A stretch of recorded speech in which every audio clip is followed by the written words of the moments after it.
Good evening, ladies and gentlemen. Good afternoon, and welcome to this webinar hosted by ESCWA. I am Philip Abu Zaid, and I am honored to be moderating this session today. We are hosting today our second webinar on the recently launched report on Syria, entitled Syria at War 8 Years On. ESCWA's National Agenda for the Future of Syria program and the Center for Syrian Studies at the University of St. Andrews collaborated in producing this report with a view of providing new insights into the social, economic, and governance transformations caused by the conflict in Syria. Throughout the report, elements of continuity as well as drivers of transformation in the conflict were highlighted. The report further underlined the economic and social toll it had on Syria and its people. It concludes with proposals for a peace-building and economic recovery framework that is both inclusive and sustainable. Our webinar today is an opportunity to explore the various dimensions of this report and also to give a chance to our viewers to interact with our speakers. Allow me to start by introducing our panelists. I will begin with Ms. Manuela Nami, who is an economic researcher at ESCWA, Dr. Raymond Hinnebusch, Director of the Center for Syrian Studies at the University of St. Andrews, Scotland, Dr. Khaled Abu Smail, Senior Economist at ESCWA, Dr. Omar Dahi, Associate Professor of Economics at Hampshire College, and last but not least, Dr. Alistair Gordon Gibson, who is an independent researcher at the University of St. Andrews and who is our discussant today. Allow me to direct the first question to Dr. Hinnebusch. Doctor, can you explain to us how the conflict developed and transformed in Syria over the last few years? Hello, Philip. We in St. Andrews were asked to research the political context and legacy of the conflict. And the essence of what happened can be captured in the idea of partial state failure, meaning the way governance was fragmented, not just between the government and opposition areas, but within each of them, big decline in service provision by the state, most importantly, breakdown of order, which was accompanied by massive violence, targeting of cities and infrastructure, not sparing non-combatants, therefore resulting in a massive displacement of persons. In parallel to that, you had a conflict society arising in which trust collapsed across group boundaries. At the economic level, you had the rise of a war economy based not so much on production, but on middlemen exploiting the fragmentation of governance and the loss of control of Syria over its borders, so that smuggling, sanctions busting, taxation on resource flows became the name of the political game, generating new war profiteer capitalists who arguably had a stake in the conflict. And then accompanying this, you had the internationalization of the conflict, which very much exacerbated it via proxy wars, via indiscriminate sanctions. So a grim situation. Thank you, Doctor. I want to continue with you. How does this political legacy affect prospects for inclusive peace building, in your opinion? Well, it's obviously left very profound negative effects, which will have to be overcome if we're going to get peace building. There are some positive sides.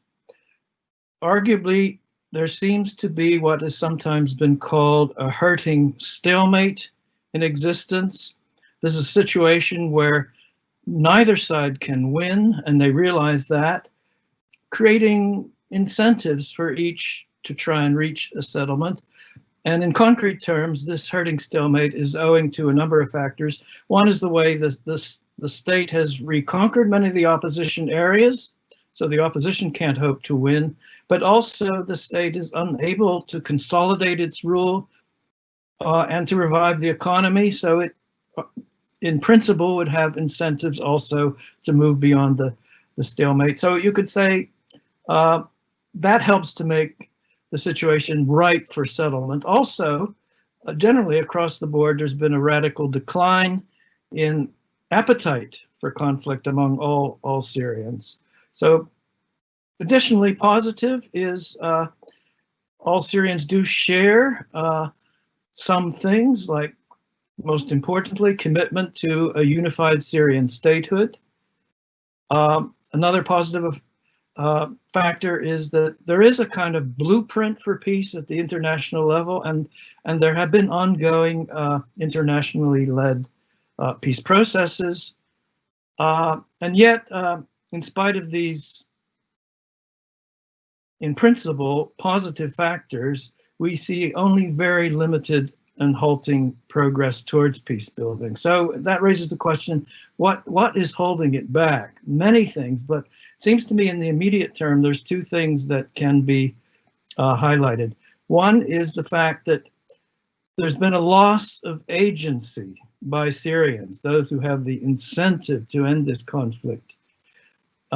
Loss of agency to external powers.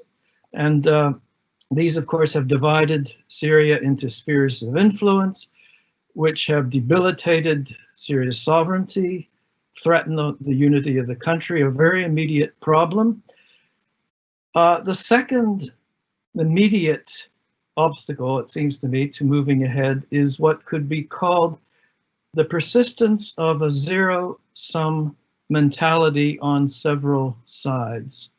In spite of what one would expect to be the realization in principle that nobody can win, you still get a zero-sum mentality because of the fact that there has been a kind of entrenchment of powerful agencies which might be called spoilers. What are spoilers? These are people who prefer no settlement if they can't get their preferred outcome. And this phenomenon of spoilers, it seems to me, is manifested in two important phenomena that are holding back peace building. One is the Syrian government's rather minimalist notion of power sharing, and also its attempted use of reconstruction and repatriation of ways of rewarding and empowering loyalists and punishing opponents. Secondly, you have the use of indiscriminate sanctions, blanket sanctions against the country by certain outside powers, which aim to thwart reconstruction and even to put obstacles in the face of humanitarian relief. So these are formidable obstacles. How they can be overcome is the big question. And I'll Definitely, Dr. Hennebusch. We will get back to you to talk about the future of this conflict later on. Allow me to move now to the second part of this report. This report tackles the tremendous economic losses in Syria. In the first report, entitled Syria at War 5 Years On, the estimated economic losses were at $259.6 billion. Today, the economic losses in Syria amounted to $442.2 billion. On this note, I would like to ask Dr. Khalid Abu Smail, could you please talk to us about how the conflict impacted the economy in Syria, and which is based on a rich, and the report, and to highlight the numbers, the rich amount of data in this report. Thank you. Good afternoon, everybody, and you say it's a pleasure to be here with distinguished panelists to discuss this report. Before I go to your question, Philip, let me just start on a note to say that the Syrian economy before the crisis was no stranger to shocks from different sources. I can name, for example, the drought that took place in 2004-2006 period, if I recall correctly. I have the refugees from the Iraqi conflict, the global financial crisis, etc. but it had shown resilience. So what we knew about the Syrian economy prior to 2010 was that despite these shocks, it had shown a large degree of resilience. Now that is important to return to when I conclude, after I address your question more directly. So let me focus and give you some important stylized facts on the impact that this conflict has had from 2010 to 2018 on the economic front, being Manuela to cover the social aspect. So by 2018, as you correctly pointed out, we've got 450 almost $billion worth of economic losses. Majority of that is the GDP loss. So basically what that is that if you look at the trajectory that Syria was supposed to have prior to the crisis, compare with the GDP level today, and the difference becomes the GDP loss. That's about $325 billion worth of economic losses. In addition, you've got around 120 billion estimated to be losses to physical infrastructure. Put them both together and you come to the figure of 442 billion. Now, one result of that economic loss is that the economy has also come to a virtual standstill compared to what it was before for particular groups like the youth, where you've got 75% unemployment rate. The level of GDP itself is only half of what it was in 2010. So these numbers give you a sort of an order of magnitude of the impact on growth, the growth side. Let me move to another facet, which is very important, the trade side. So looking at the exports, we can see a virtual collapse from around 8.7 billion in 2010 to less than 1 billion, 700 million in 2018. Imports also collapsed, but not by the same level as you would not normally expect, because there's a certain minimum level of imports you need in order to maintain any functioning economy that serves the basic needs. So the imports also went down, but they didn't go to the same level of the exports. Now, certainly that has left the economy with a chronic deficit in the trade balance, and that's kept, in addition to the sanctions crippling the ability of the economy to respond on the export side, that sort of left the economy with a chronic balance of trade deficit, and that kept pressure on the exchange rate, and therefore inflationary pressures that keep putting pressure on the poor. So that's the second way in which we can see a huge impact. Third, public finances have also virtually collapsed. The revenues in 2010 were estimated around 13.6 billion. In 2018, that went down to 3 billion. So again, expenditures, 2010 estimated 15 billion down to 3.6 billion. So as you can see, there's been a huge fiscal impact, and the majority actually of these expenditures are, as one would expect, mainly devoted to wages and salaries. So again, the result of these triple shocks is that you have an economy that was in a middle income status that now has moved to almost an LDC status by income measures. Now, moving on to the governance ramifications, and I would like to tie up with what Raymond has been saying. If you look across the board on governance indicators, whether it's control of corruption, rule of law, government effectiveness, we've also seen a notable decline in these indicators. So that's very important, because it's the institutional quality that you're going to rely on in order for you to be able to manage programs of the future, reconstruction, be they or other programs of social reconciliation. You need strong public institutions. So finally, what I want to say is that despite all of this, there is some truth to a statement that the economy has coped. And so despite all of this bad news, we still see actually in 2018 that the economy did record 1.5% growth rate. And despite all of this, the public institutions still function. At least at the basic level, there's an ability to deliver basic services. And the Syrian economy still has a lot of potential, whether it's natural resources or human capital. Syria still retains a certain degree, despite the destruction that happened, and of course the loss of a huge amount of Syria's human capital. It's a much better position than other countries like Yemen, for example. So when you factor in also the diaspora and their ability to help in any future reconstruction program or rebuilding of Syria, we still think that there's a lot of reason for us to be, hopeful about Syria's future if certain conditions, of course, are met, like the ones that Ray alluded to. So I'll stop here. Over to you. Thank you, Doctor. Well, huge numbers you are mentioning, like we have 70% unemployment, $442 billion of losses, and 54% loss in GDP.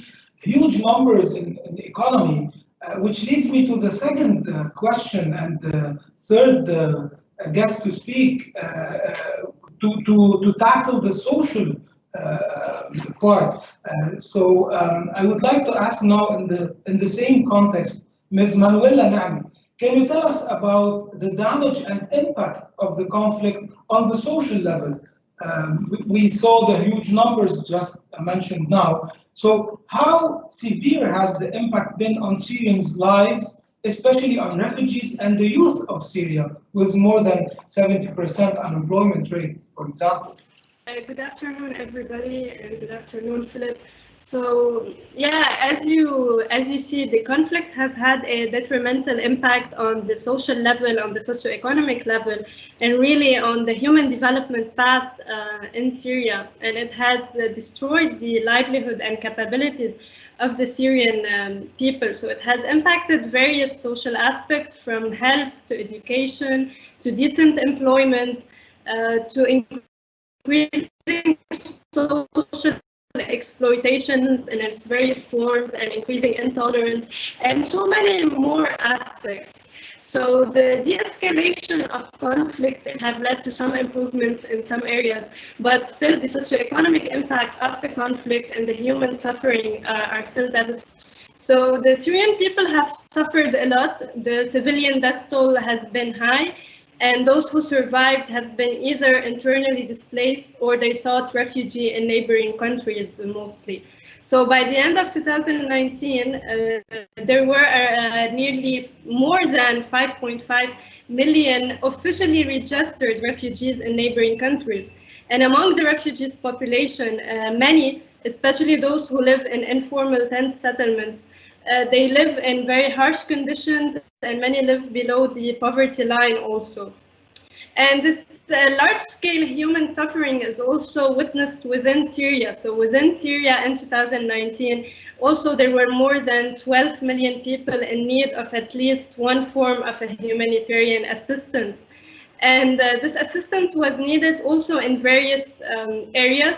So there was also a pressing need, for instance, in areas related to safe water, in areas related to hygiene and health. So, for instance, you had more than 15 million people in need for assistance to access safe drinking water, more than 6 million people suffering from food insecurity and in need of food assistance. And this, not to forget that there was shortages in health facilities and in health services, as the health sector was heavily impacted during the conflict. So this also shows the hardships in the livelihoods in Syria and the impact on the long-term well-being, especially, for instance, the lack of the availability of such services will definitely impact, for instance, today, the ability to address and contain the recent pandemic. So this is on from a health perspective, but similar also assistance was needed in terms of the education and for the youth and the children who have been increasingly deprived of their basic needs, of their education and employment opportunities. So really the social cost of the conflict is likely to unfold within the coming years. So today we have more than 3 million children, Syrian children out of school due to various issues, from child labor to child recruitment to fighting groups or the early marriage for girls.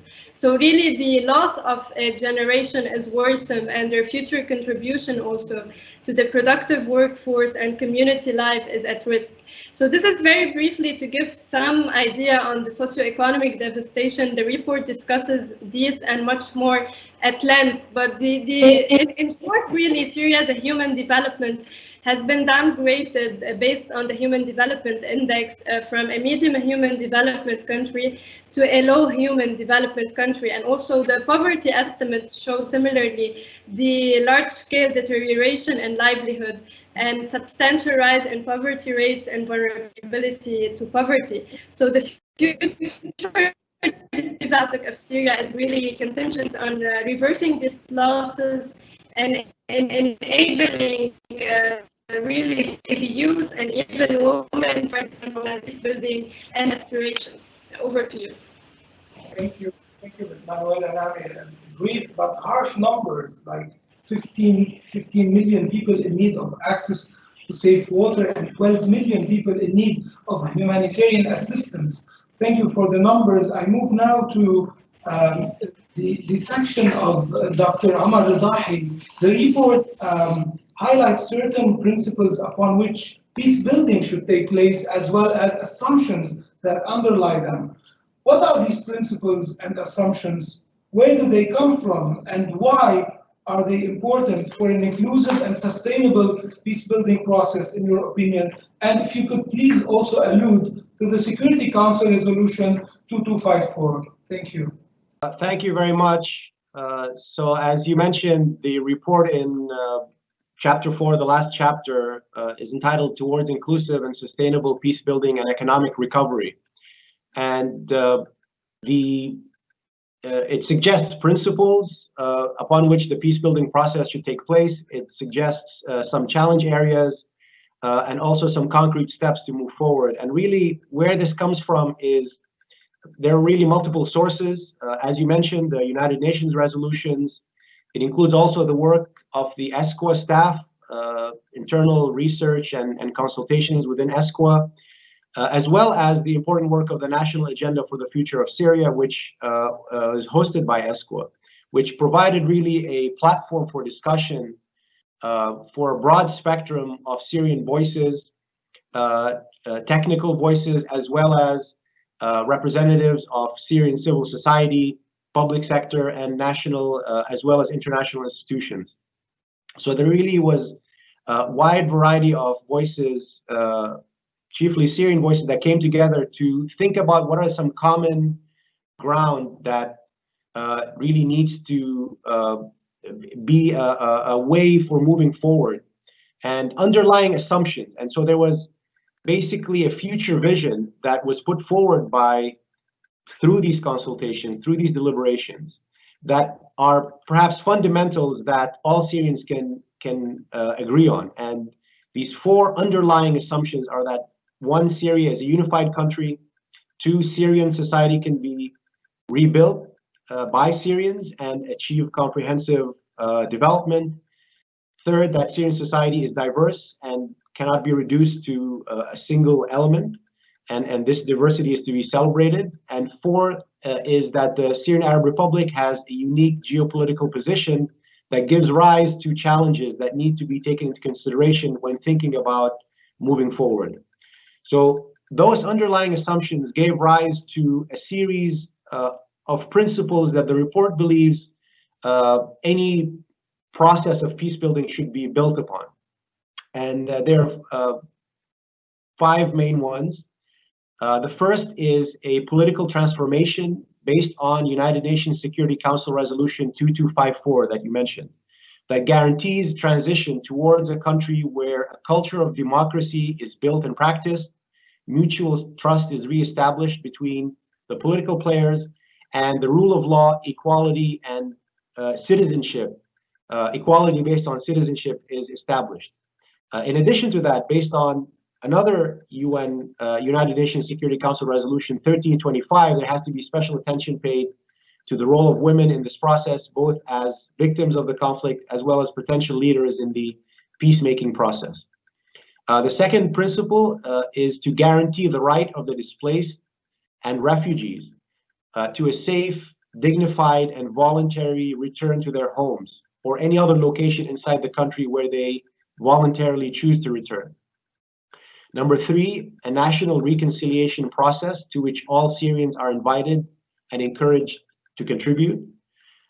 Four, a balanced and equitable citizen-centered development process, which of course improves the destroyed infrastructure, but also empowers people to participate in the rebuilding of their own country without discrimination. And finally, a move towards a governance framework, a national administrative structure that is comprehensive, participatory, transparent, and can be held accountable as well as one that pays attention in particular to increasing gender equality. So the report believes that any process of peace building should really be built upon these principles.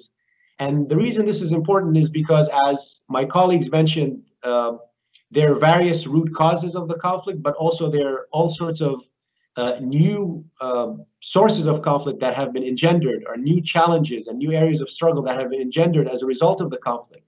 So the suggestions are not just because of the tremendous sacrifice that Syrians have made and that they deserve to move towards this inclusive, comprehensive framework that provides a future, provides a stake where all Syrians that can believe included, all Syrians can believe they have a place in the future Syria, but also because of the danger of conflict relapse, also because of the challenges laid out by Professor Hennebusch, for example, of the internal conflicts, but also the internationalization requires that we really can only think about minimizing conflict relapse or trying to prevent conflict relapse by a comprehensive framework rather than simply a minimal, even if there's a minimal sense of agreement among the warring parties, that's not enough.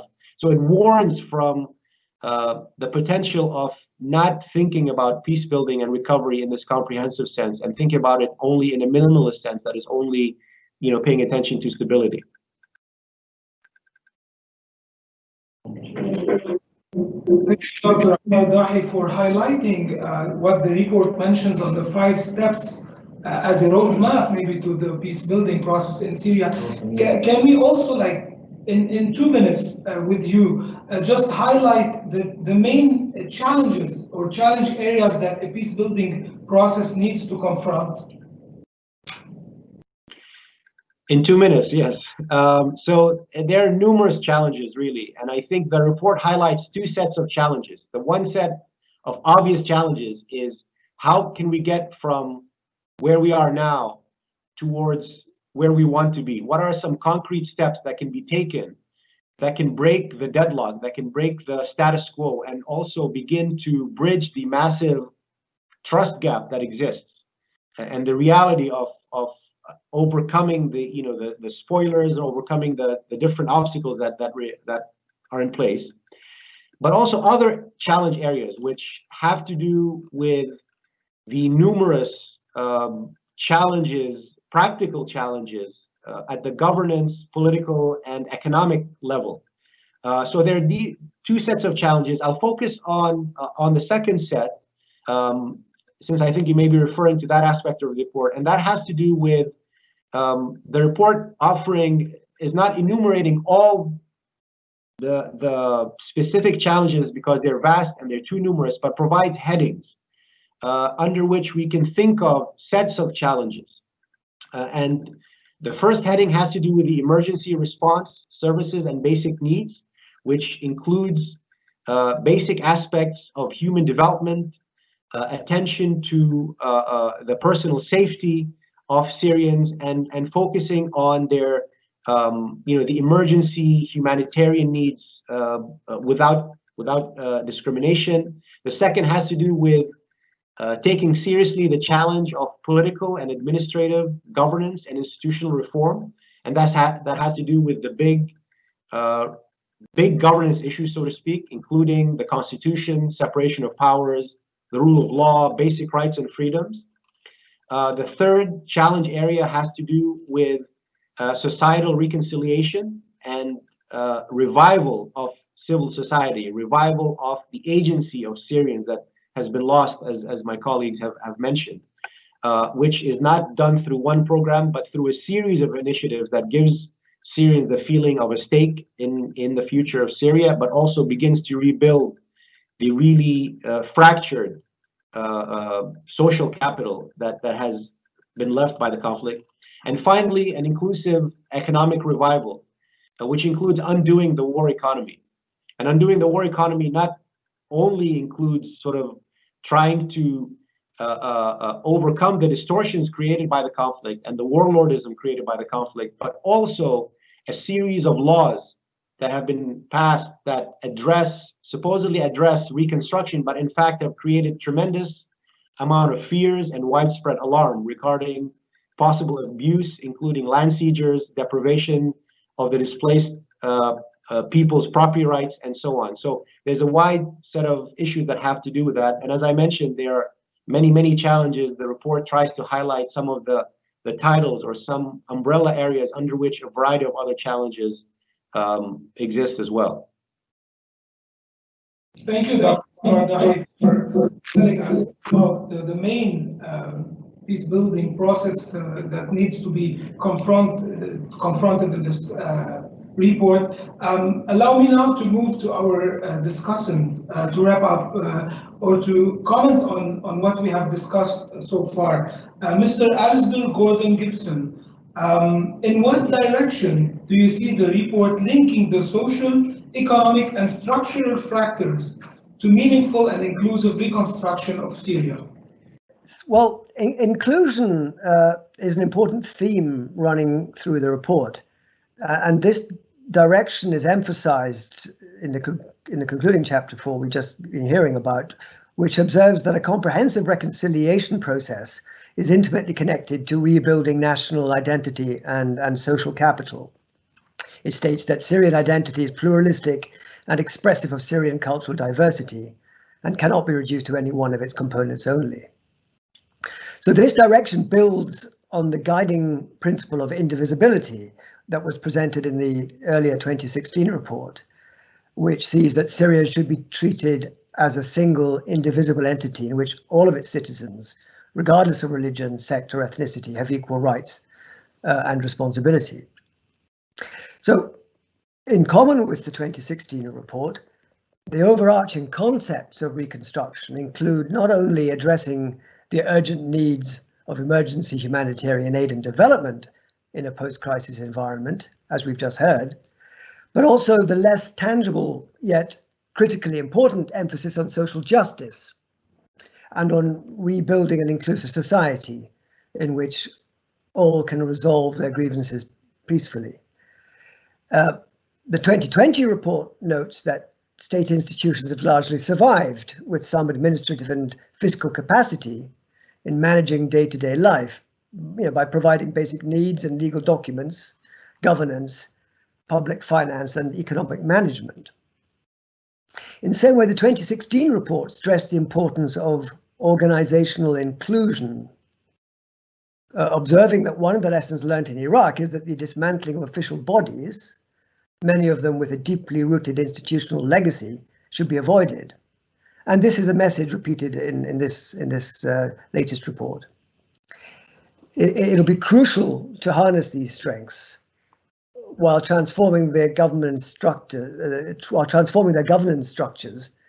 and their performance to make them representative, accountable, and responsive. And as the earlier presentations have also endorsed, while the report makes clear evidence of state failure during the conflicts, it's important to acknowledge the enduring strengths in Syria, despite the tragedy of the last 9 years.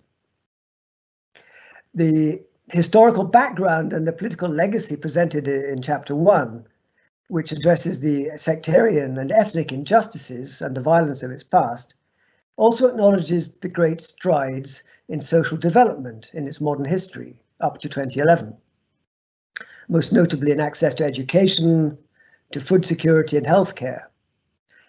So a recognition of the positive growth of modern Syria makes the economic losses and the fracturing of society and a shared identity presented in Chapter 2 more stark and more striking.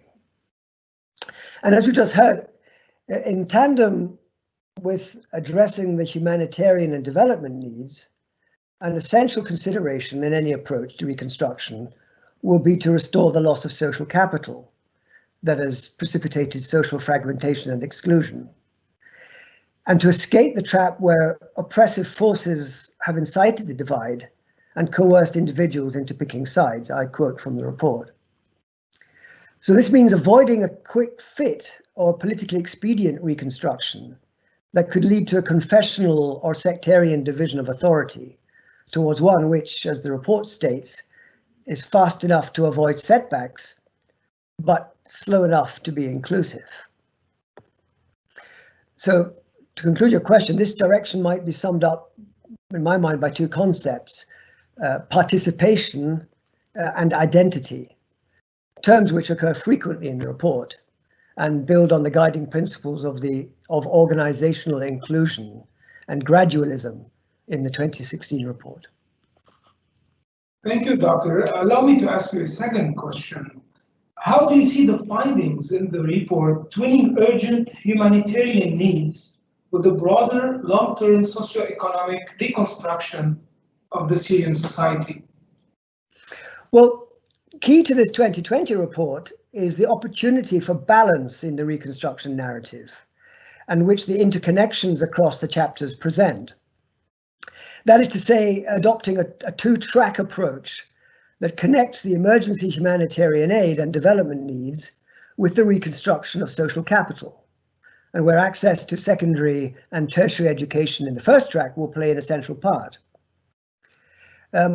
This is a linkage which can be understood by relating analysis to the broad, holistic interpretations of protection in the humanitarian lexicon, comprising support to, for example, healthcare, education and employment, with the legal, economic and structural reforms, and that together provide security and social status. This requires interaction with the political structures in Syria, and that is to say, meaningful participation in a socio-political identity, where the structures presented in chapters 1, 2 and 3 are guided by the principles for cooperative and inclusive reconstruction presented in chapter 4. And this will require incremental measures that build mutual trust, perhaps the most challenging but most critical element of the reconstruction process.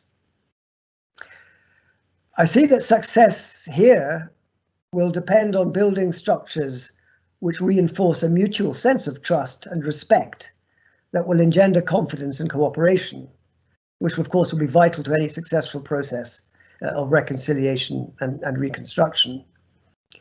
To echo a bit what Omar Dahi has said, this translates as equality of opportunity, which is also a feature of the 2016 report, and the ability for all communities to participate in the reconstruction of Syria.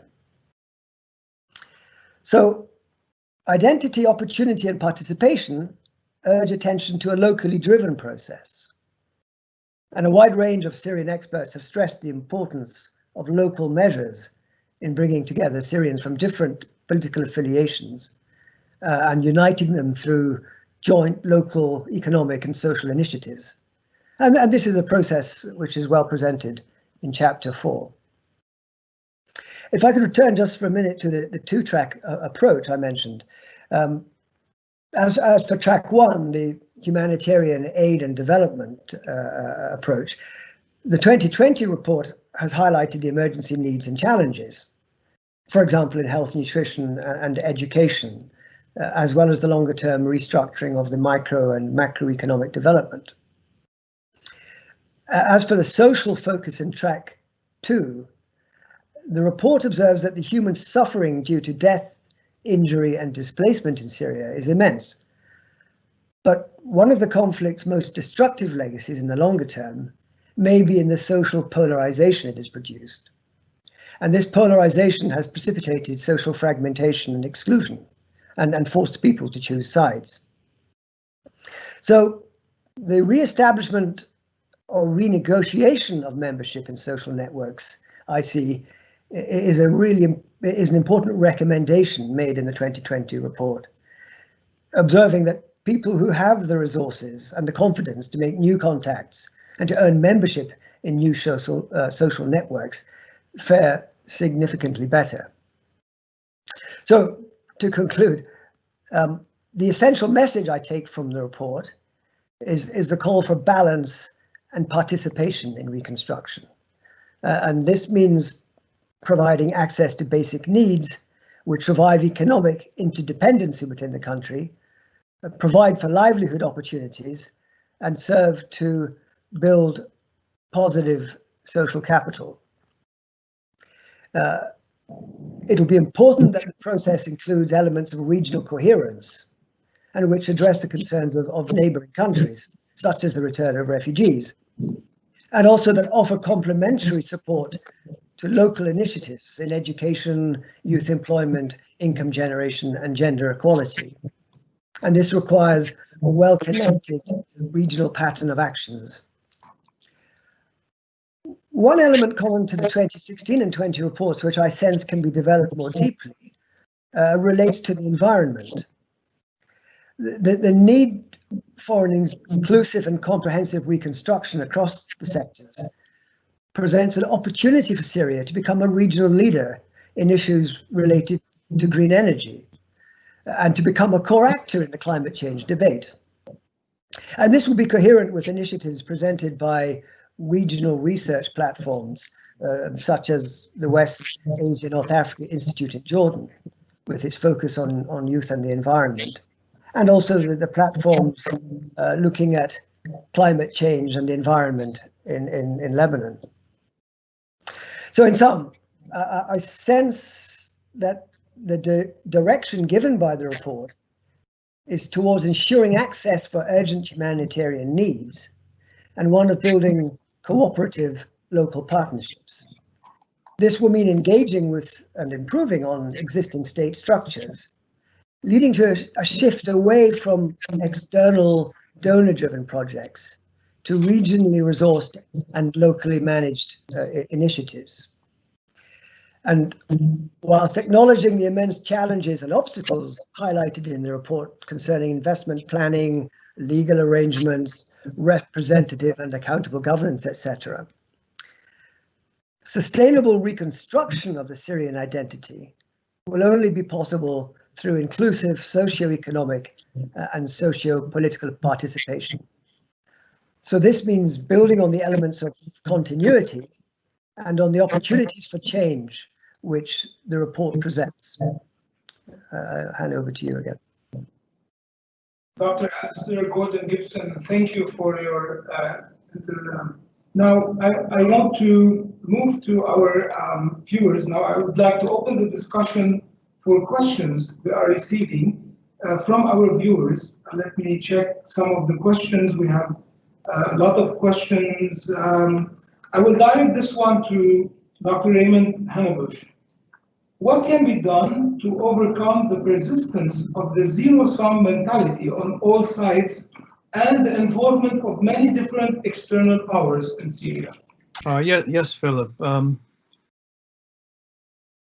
question is really, where is the agency to move from the situation we're in towards the inclusive peace building that ideally we want to end up with? Of course, the bottom line here is that Syrians have to provide the agency.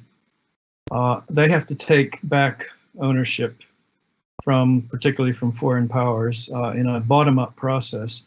But right now they're sidelined. And it is really external powers that in some ways have the agency to start the process, to create conditions which could empower Syrians or alternatively keep them disempowered. Now, what I would say here, I should preface it by saying it goes beyond what's in the report, and it's my own view.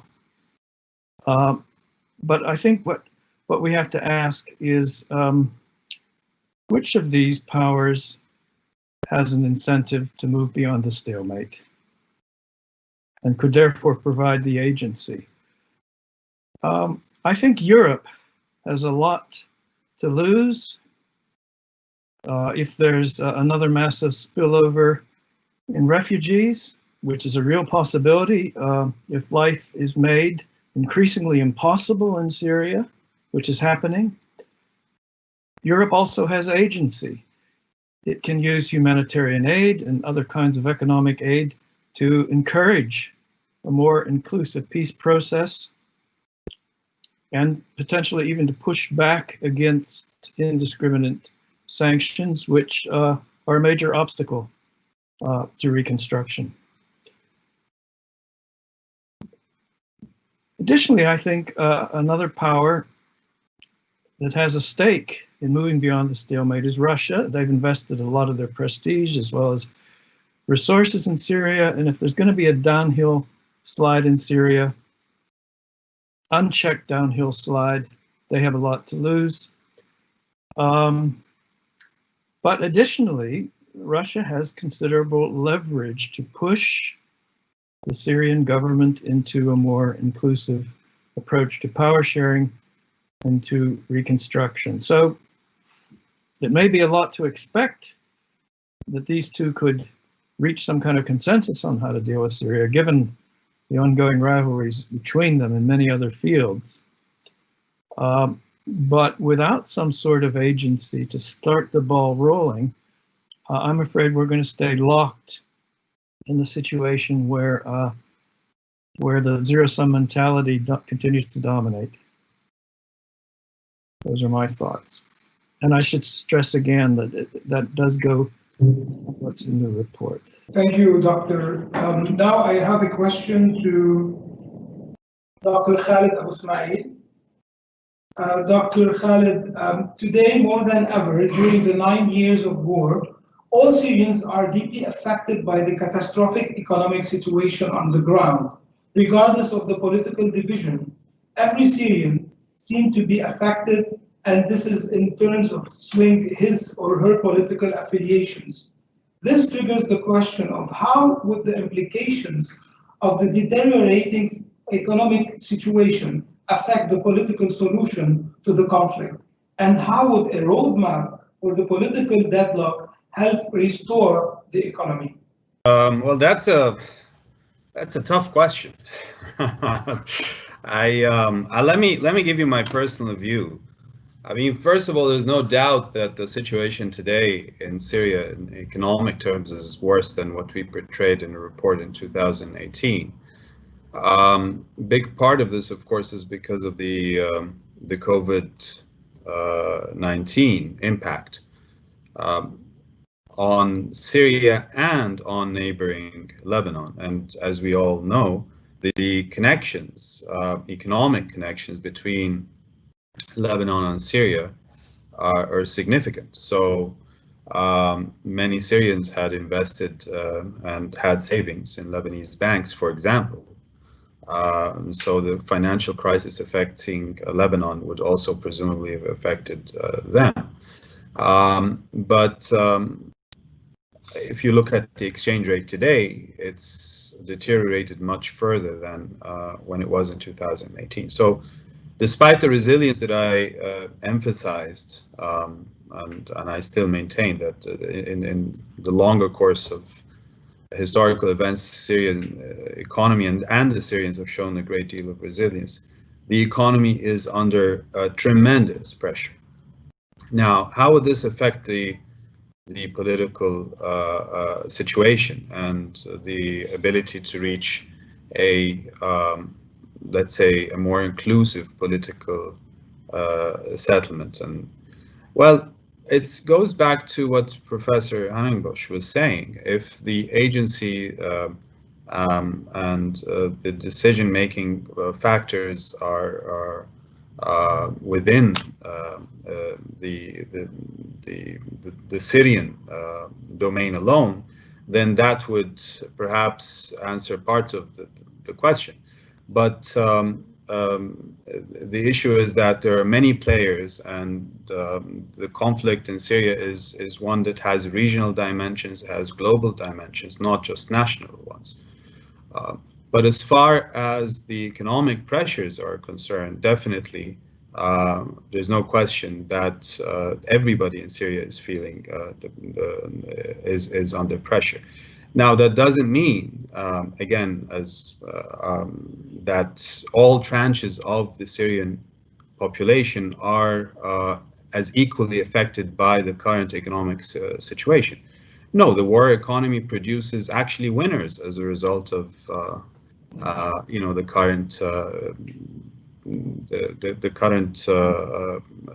political economy situation can actually produce some winners. I mean, it's very few, but there's no assumption here that the COVID-19 or that the current impact has affected everyone in Syria in the same way.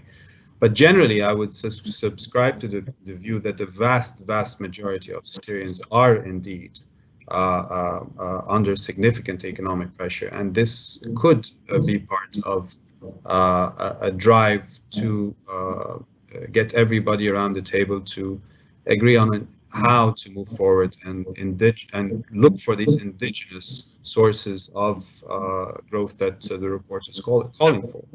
Yes, thank you. That's basically my thought on this. Thank you. Now I have a question for Dr. Omar Dahi. Doctor, based on the UN Security Council Resolution 2254, how can Syria move forward and unify or rebuild at a time where many foreign players are now on Syrian territory, further fragmenting the nation rather than unifying it? And please, if I can get shorter answers, thank you. Because these are very easy questions to handle in a short period of time. And I think, as my colleagues have mentioned, it's difficult. And I think I would point out very briefly, and echoing what my colleagues have said, is that these are gradual. They're going to have to be a series of steps that lead us to where we want to go. And the report highlights some of these steps. And I would sort of answer by thinking about how can we take steps that attempt to give Syrians a stake, or have all Syrians feel that they have a stake and that their lives are being improved. And I would just point to 4 basic measures that will attempt to address that and attempt to rebuild the gap in the trust. And the first one that the report mentions in the same peace building chapter are formal and informal policies that directly improve the quality of life of all Syrians, which have to do with, of course, unrestricted humanitarian aid, as well as rethinking the blanket sanctions that my colleagues, whose detrimental impact my colleagues have discussed. So that has to be in tandem, and all Syrians must feel protected and that their life is improving. Second has to do with the release of detainees and clarification over the fate of tens of thousands of missing people, which has been emphasized. I mean, all parties, including international actors, have emphasized this as an issue that needs to be addressed. Third, we need to find ways to give a broader spectrum of Syrian voices, inclusion, not just in societal initiatives, but also in the formal negotiations that are taking place, including not just citizens inside the country, but also the refugees. So this would actually provide a space for these Syrian voices to emerge in processes that are already existing. And finally, thinking about joint economic, cultural, and social cooperation measures that attempt to bridge this national fragmentation, which has been caused by some of the reasons that you mentioned, but also by the war itself. I think it has to be these steps, but that are small but are significant and concrete moving forward. Thank you, Doctor, because we're trying to take as much as we can questions. This one is to Dr. Omar Dahi. Who is the report addressed to, and who will and should carry out the advice suggested in the report? Well, I think as with the previous report, this report, I mean, I think there are multiple audiences in mind for the report. The first is that this is a resource to be put in front of and for all Syrians to have access to sort of assist Syrian society in thinking through the costs of the conflict, in thinking through quantifying it in terms of the economic losses, pointing to the various social fragmentation that has taken place. This is issues that Syrians already know, of course, and have already felt, but this can be an aid in assisting them in thinking through this sort of legacy in their struggle for improving their lives and pressing for positive change. But I think very importantly, this report is addressed to the multiple actors, including the Syrian government, the opposition, and all the international actors, both pointing at the dangers of continuing in a scenario that really doesn't solve underlying causes of the conflict. And as Professor Hennebusch had mentioned, what are the dangers really of a conflict relapse for everyone involved, given the stalemate, given the fact that despite this establishment of territorial control, there are significant challenges that exist. Thank you. I would like us to continue, but unfortunately our time is up. So at the end, allow me to thank all of our panelists for their contributions and congratulate the two institutions on a report that would certainly bring light to the human suffering and economic devastation that the conflict in Syria has brought over the past years. Thank you all, and see you.